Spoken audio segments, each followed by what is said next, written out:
Bismillahirrahmanirrahim. Assalamualaikum warahmatullahi wabarakatuh. Halo bunda-bunda semuanya, perkenalkan nama saya Ananda Farah Kumala Bekti, mahasiswa dari program D3 Kebidanan Universitas Muhammadiyah Pekajangan Pekalongan. Baik bunda-bunda, di sini saya akan menjelaskan mengenai perawatan tali pusat pada bayi baru lahir yang benar. Untuk mengawali yang pertama, kita harus mengetahui terlebih dahulu apa itu perawatan tali pusat. Jadi bunda-bunda, perawatan tali pusat pada bayi baru lahir ini merupakan suatu tindakan perawatan pada tali pusat bayi baru lahir sejak dipotongnya tali pusat sampai tali pusat puput atau kering dengan tujuan untuk mencegah infeksi pada tali pusat bayi dan mempercepat penyembuhan luka bekas di daerah tali pusat itu sendiri. Bunda-bunda, apa sih tujuan dari perawatan tali pusat?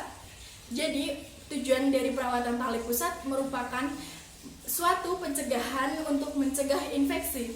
Kemudian tujuan yang kedua adalah mempercepat lepasnya tali pusat. Kemudian selanjutnya tujuannya adalah untuk mencegah terjadinya tetanus pada bayi baru lahir.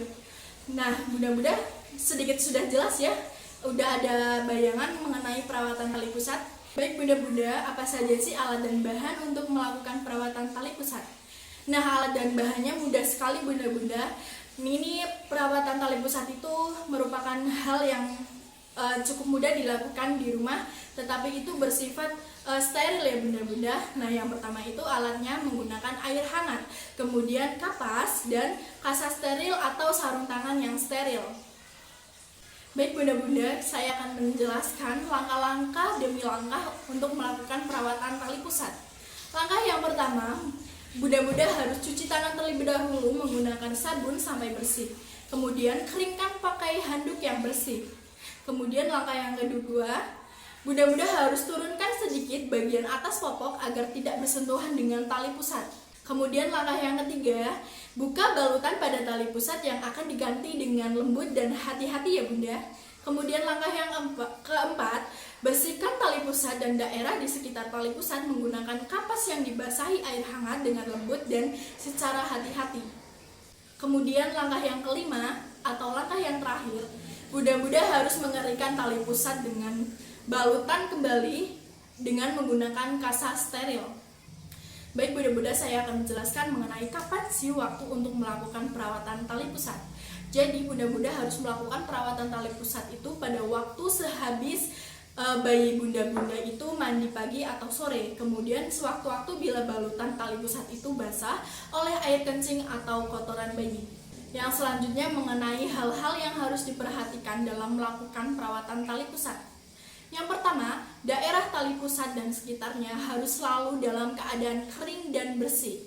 Kemudian yang kedua, jangan menggunakan plester dalam membalut tali pusat bayi karena dapat menyebabkan infeksi sekitar daerah tali pusat. Kemudian yang ketiga, jangan mengoleskan betadin pada tali pusat karena akan menyebabkan tali pusat itu lembab.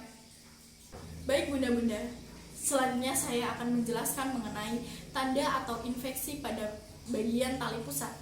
Yang pertama, pangkal tali pusat atau sekitarnya berwarna merah atau bengkak. Kemudian yang kedua, keluar cairan yang berbau dan bernanah. Kemudian yang ketiga, ada darah yang keluar terus mengerus. Selanjutnya bunda-bunda harus mengenali tanda atau infeksi pada tali pusat. Yang pertama, pangkal tali pusat atau daerah sekitar tali pusat itu berwarna merah atau bengkak. Kemudian yang kedua, mengeluarkan cairan yang berbau atau bernanah. Kemudian yang ketiga, ada darah yang keluar terus-menerus ke area tali pusat itu.